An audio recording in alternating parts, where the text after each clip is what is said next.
Welcome to the Dirty Folks Daycare.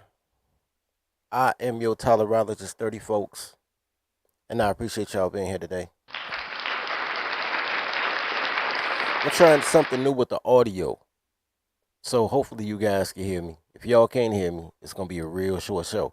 Um, so check this out.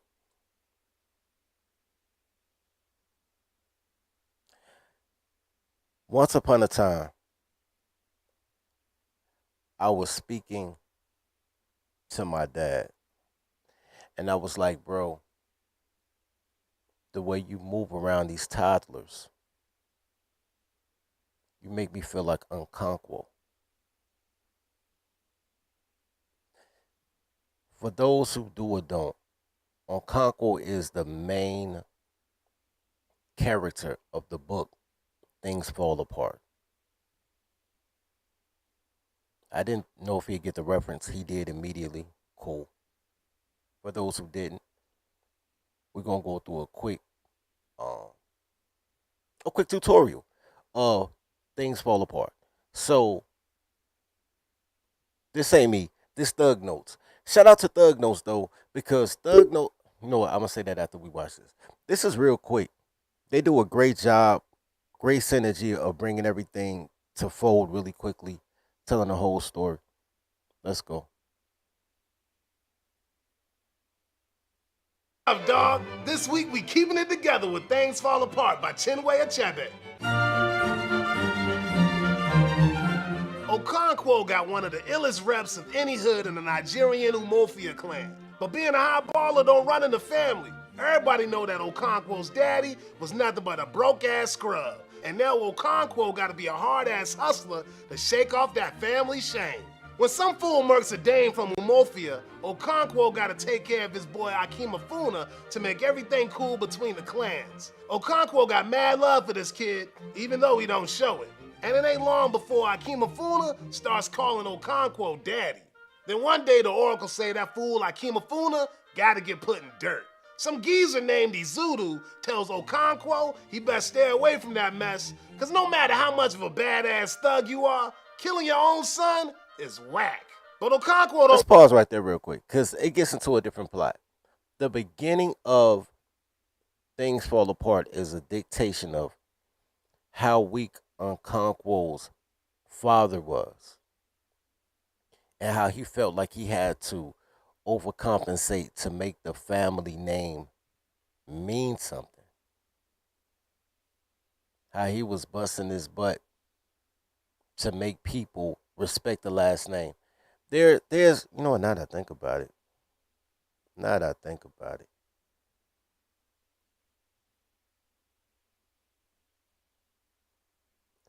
there's a phenomenal, um, I don't know if this is gonna get me flagged. I don't know if they're gonna shut the channel down for this. But there was a phenomenal example of this in Game of Thrones.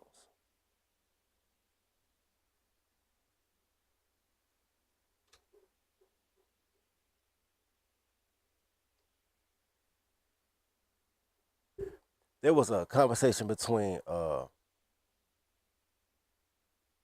Tywin Lannister and Arya Stark in Game of Thrones, where he has this conversation about his dad.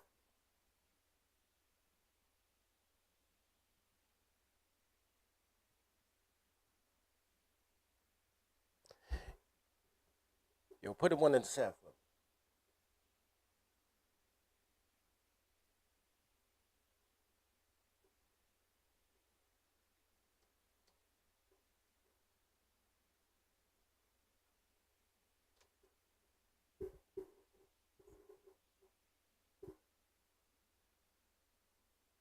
See if they have a quick clip about it. There is one. There's a short on it. Check this out.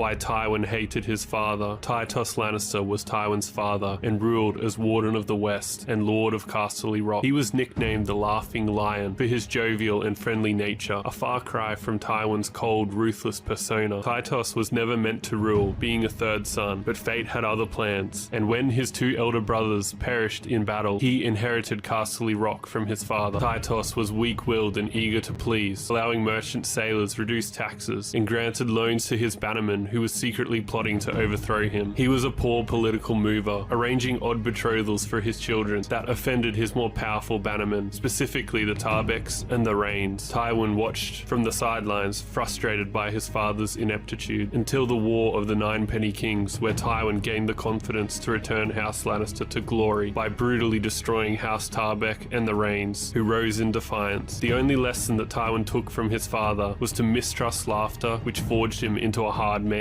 Why Tywin hated his father. Tytos Lannister was... Whether we talking Tywin Lannister or we talking ONKONKWO, you're talking about the power that comes from the son of a weak man.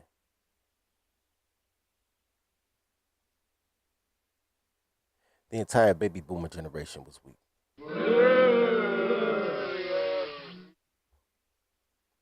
I mean, all the way around.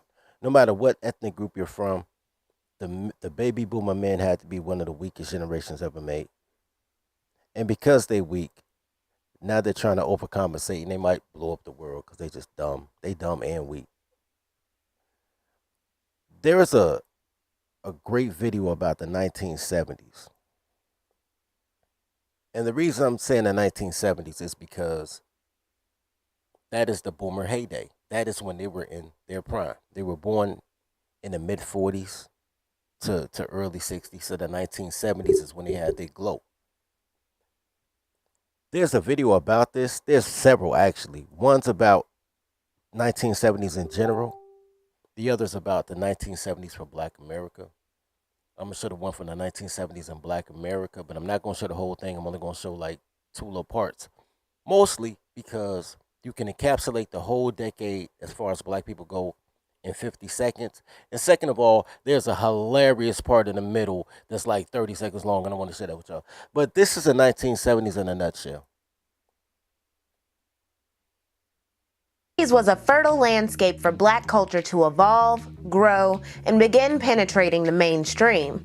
It was also an interesting time for Black political thought. That's the only thing I agree with. Black folks trying to loot when they should be shooting. If you're gonna loot your gun store. And I don't particularly care whether I walk alongside, in back of, or in front of. That is going to have to be defined for me by my man. The Black look also began to change. The reality of Black life in the 70s directly speaks to the reality of Black life now. So, pay attention.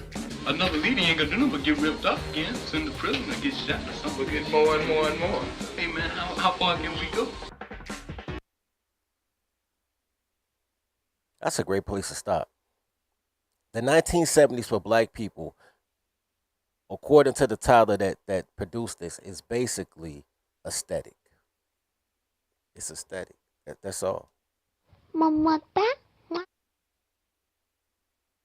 It's about your culture being your clothing and your hairstyle. Like, that's your culture. There's no religion, no ritual, no anything else to it. Just whatever your swag is. The music is also your culture. It's just not a form of entertainment. It's not something that you do in order to create a mood for whatever mood you want to be in. Whether you want to work or play R&B because you want some ass. No, that is your whole essence is music. It was in the 1970s. They embraced their full minstrel, and to this day, it's still about the aesthetic. It's about representation in government, representation in sport, representation wherever you do be represented, and the representation in 1970s was when it began to be pushed, mostly because of white women. White women were doing a feminism thing, and once again, representation. So they had to include Black women and because they have white women on the forefront. And black women are the strange group that, and they say it in this video, but it may not come up, that don't feel included in anything. They don't feel included in the political and social movements that were quote unquote run by black men, the Jesse Jacksons, Martin Luther Kings, blah blah blah. So they didn't feel included. They didn't feel on top of the action for the blacks, because that's men, and they didn't feel included with feminism because that was white women. So they created their whole lane that they're gonna hate everybody because they just little balls of hate. They're gonna hate everybody. They're gonna try to destroy the black men from within and the black and the white woman from within. But need both the black man and the white woman. That's hilarious. Can't do nothing on their own. Don't know shit. Can't do shit. Need men. Need white women. But they gonna destroy them both and then beg both of them. Cause I'm black. The other part of this that I saw that I thought was whole hilarious. I mean whole hilarious.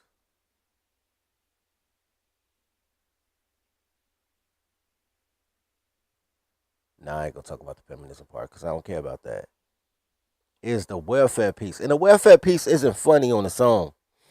Just the lady who ran it was hilarious. She is hilarious.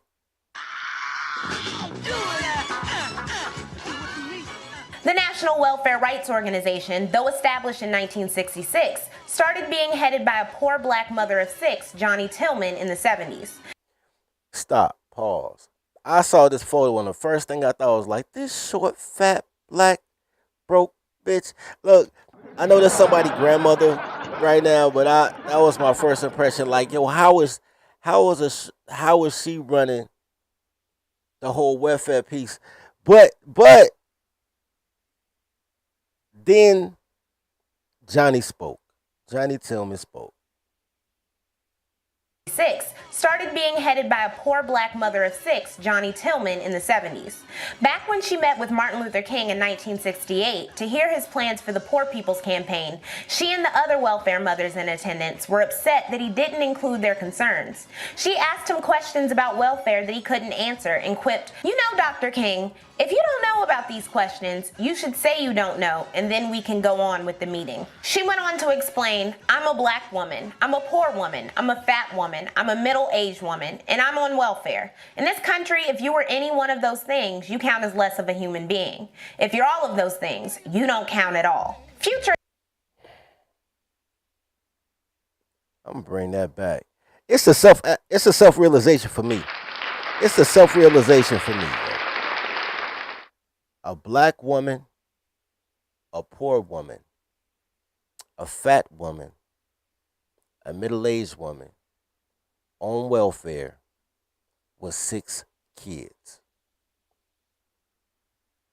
She left the single mom of 6 kids out.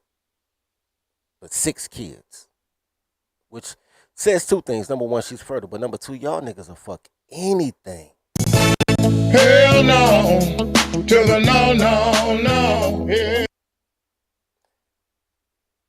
And she had the realization to know that if she was any one of those things, that she would never get a good man. Being all of those things, she's invisible. This was what, 1973? Something like that? 50 years later, a fat, black, hold on, I want to get a description right. I'm going to talk about it. A fat, black, poor, middle-aged, single mother of 6 feels entitled to a high-value man. That's your fault. Actually, you know what? I can't even really blame you. Nah, that's your fault. It's your fault. Kind of sort of blame the algorithms because they can say all type of stupid stuff, and if you refute it, you get blocked off social media, off Al Gore's internet. But I seen them doing it in the real world. I got some homegirls, big girls, and they tell me about they dating they how you want to call it. I don't even know what you call it. You can't call it. I don't know what you call it. Just big bitches that think that they deserve a prime Kobe Bryant, just 6 feet tall, and then speak 5 languages. They think they deserve that. single moms, big girls. The delusion is real. In today's world, um, what's her name? Johnny Tillman. Johnny Tillman would just fit in. But generally speaking,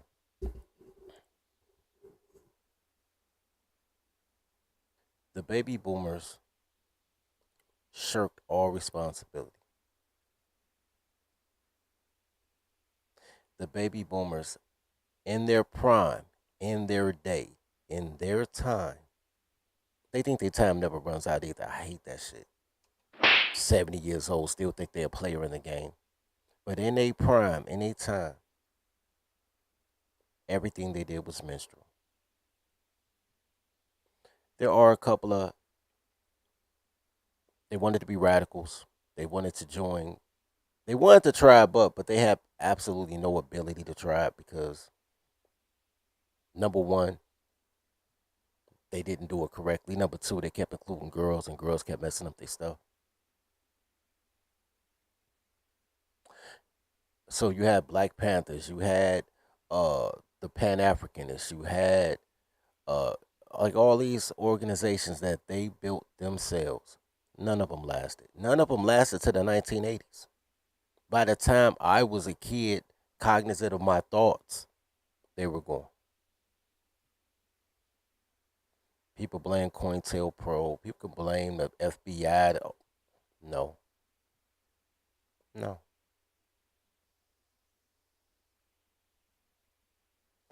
Every single one of those organizations were taken down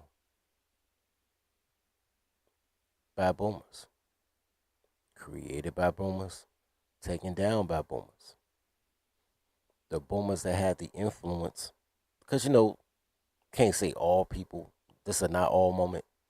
The boomers that had the influence to reach the youth, the Gen Xers, and they destroyed the Gen Xers. Made crime bills, made patent laws, made it. I'm gonna call it simp culture. Made simp culture to make sure that boys get nothing, girls get everything. The boomers destroyed everything. Now the boomers are sitting here talking about some. If y'all was a man, y'all wouldn't be arguing about the shit that we enforce. They say you wouldn't be arguing about women or submissiveness, but the only thing they got from that is too many men who weren't supposed to have sex got sex. They didn't. They didn't raid the middle class in any such a way. They didn't create any policy to create the type of communities or atmosphere that they want to live in. Once again, I told you guys all the time, I'm a huge fan of systemic racism. I think everybody should have a system for their race because that system creates your culture. How you feel doesn't create your culture. Your music and dance and clothes don't create your culture. Your hair, you not being NDIRE ass people, I am not my hair ass niggas, don't create your culture. The system for your race creates your culture. What you do for a living creates your culture. If you're into architecture and agriculture, if you black and I say that, you say that's slave work. But then I say, who does that now? You say the Mexicans and they taking over. So you see the Mexicans doing the exact same thing that you tell black men not to do. Mexicans all in front of Home Depot to do construction and agriculture. But you say that's slave work. Nigger wenches have this idea that everybody should be their slave because once upon a time, their great grandmama ran a slave plantation.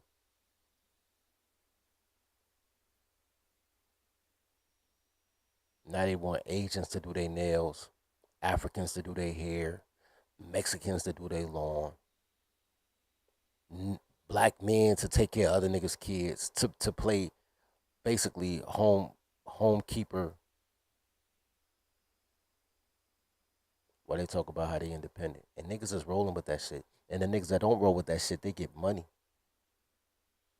But they don't want power. They just want money for comfort. Women like comfort. Men like comfort too. You work hard so you can put your feet up. But they just want the comfort. They like, yo, I just doing me. I'm not even concerned. I'm leaving that crazy bitch alone. So, what do you get instead of agriculture and construction? You get 1/10 of 1% dreams. I'm going to make it as a musician. That's a 1/10. That's a 1/100th of 1% dream. I'm going to make it as a professional athlete. That's a 1/10 of 1% dream. I'm going to be a cocaine kingpin. 1/10 of 1% dream. You get to be a rag to riches story. You get to be a starter from the bottom down here, and that becomes a part of your culture. Lottery, playing lottery with your life.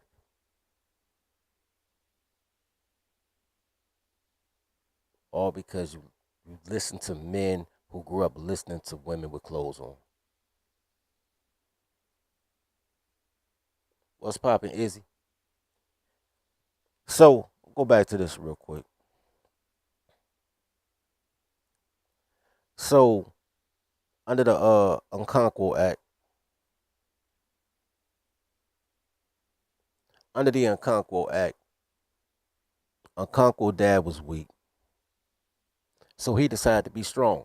We had a whole goddamn generation that was weak. Stand up, gentlemen. Stand up. Ain't nobody gonna stop us. Everybody around us weak. The boomers weak. All the kids is gay. Some of them violent, but yeah, moving around, hit them first. If everybody else weak, let's be strong, gentlemen. Let's get it popping. Now the thing about this is, easy walkthrough, man. It's an easy walkthrough. This should be like an 18-year-old fighting first graders, nigga. Don't even worry about that shit. One of the things that was crazy about this, and I like Thug Notes, cause I remind myself of him. He don't remind me of me. This is one of the times that I copy somebody else. I didn't copy him intentionally. I'm gonna talk about him in a minute though. Let's get through the story first. Then I'll get to it.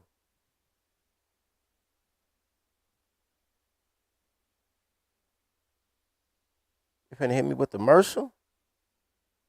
Introducing the all-new iRestore Hair Growth System. You gonna hit me with the commercials once I take you off mute. That's crazy.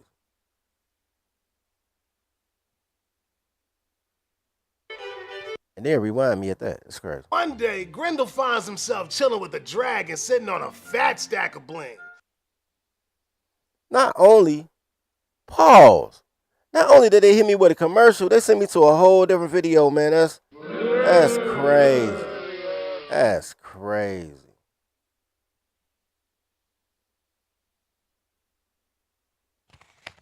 All right, there we go.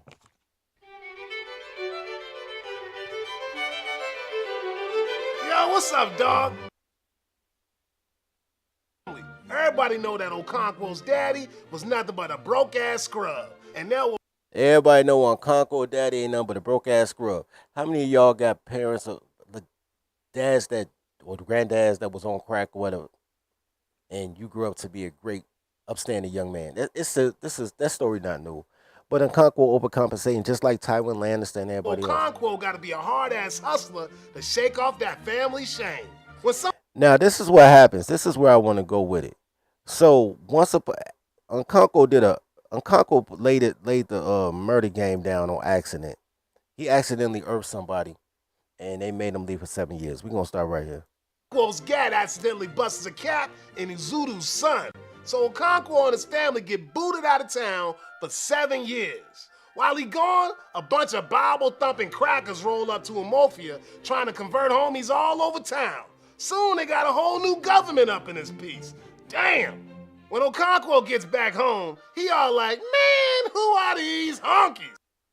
Two things. Number one, when the strong men leave, you get colonized. You don't get conquered. Having arguments with fat dumb bitches, girls don't know shit. When your strong men are gone and only your weak men and women are there, you get colonized. When your strong men are there, you get conquered. They kill the men, they kill the boys, they take the women. If you can come home and your mans and them still there, that means, goddamn it, y'all got colonized, which means y'all bitches let them through the back door. There's a more detailed version of the story when they sent the missionaries in and talked to the women, and the women introduced them to the guys and blah blah. All colonization comes from women. Everything that breaks you down from the inside starts with women opening that door to your demise. So take y'all tolerology, man. Make sure y'all take y'all tolerology. Y'all take your tolerology to trial, because y'all gonna fail. Historically, throughout world history, it all starts with the person who pussy you came in or came out. Always. Anyway, second thing I want to stop for is he was gone for 7 years. I keep telling y'all, in 7 years, y'all can change the world, man. He gone 7 years, come back 7 years later. They worshiping a new God, have a new system, a new everything. Think we can't dip out, lock shit down in 7 years? Niggas been marching for 70 years because they don't want to follow a man with a 7-year plan. I'm like Donald Trump. What y'all got to lose, nigga? Like, what y'all got to lose? Anyway. So he and his tribal leader homies roll up to a church and stomp that to the ground. This is our turf, suckers. After getting thrown in the slammer for a bit, Okonkwo rallies everybody to wage war against them imperialist fools. When one of them oppressors steps to, Okonkwo takes that fool out. But when he tries to get his posse to revolt against these haters like all good Umofians do, they all back down like a bunch of old bitches. Later, the top dog white man rolls up to Okonkwo's crib to take him downtown. But when he walk in, Okonkwo hanging by a noose. Fool took him. Okonkwo committed suicide.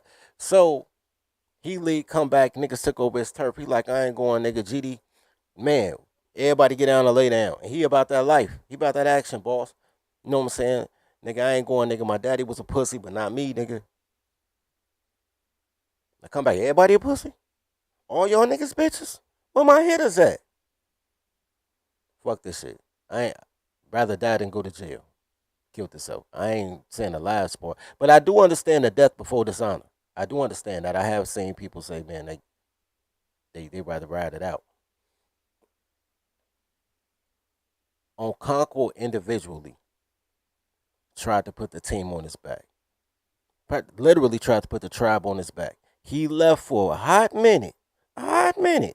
Come back, everybody took over his bitches. Because they came in through the bitches. Everybody took over his bitches, and all the bitches told the man not to fight. He tried to come back 7 years later on some, man, it's me, yo. Let's get him. And everybody like, you that nigga, but we ain't them niggas. We bitches. Welcome to the American Black Experience. That's the story we are right now. That's the impasse we are right now. America has never been more ripe for the taking. Internally, America is not giving a fuck about what citizens do. This is the best time to be able to go anywhere. You ain't got to worry about people lighting crosses on your yard. None of that shit, man. Like, white folks ain't in on shit right now. You know what I'm saying? Slide through, get yours, come back, lock down a small town. Motherfuckers gonna let you in because everybody gonna let you because they listen to bitches. You could take over America with 15 men. You could take over Black America. I ain't trying to take over America. I'm just trying to be king of the colors, nigga. King of the colors. Nigga, slide back through, nigga. 7 years, nigga. Trying a couple of niggas come back through, nigga. With good dick and Birkin bags, nigga. Bootleg Birkin bags, because you know who I am, nigga. Got the little homie D out there in the Philippines right now, nigga, getting the Birkin bags for $35. We gonna put the tags on to say 7,000, nigga. We coming through with good dick and Birkin bags. 2 tacos for everybody. You know what I'm saying? By the time niggas finish eating all the tacos at the fundraiser, man, we'll flip their whole city. Come in through the bitches. You ain't even gotta fight the niggas. Cause these niggas ain't gonna move like niggas anyway. They gonna crumble for the bitches. They do that shit now on YouTube. They supposed to be manifestations, let bitches talk to them wild and shit. Why don't you like me? Anyway, yo, I really ain't. I really ain't got the juice today, man. I'm kind of down under the weather, man. So I ain't even gonna have no long, fallacious show. But I do want to thank. Where my phone at? I do want to thank XL Pro for the $5 cash app, man. Gratitude, sir. Mamata? You know what I'm saying? He sent it yesterday, but I didn't even know that I had my data off my phone. So when I went on Cash App yesterday, I didn't see it because I went on there. Anyway, man, make sure y'all take y'all Tyler. I'm gonna get some tequila, man. I'm having a long day. I need to kill this whatever germs I got in me with tequila. So, as always, man, love your brothers as you love yourself. Feed the pack. Try, but we're gonna go with. Buy some soap. Did you get fat during the lockdown? Then try the coronavirus weight loss plan.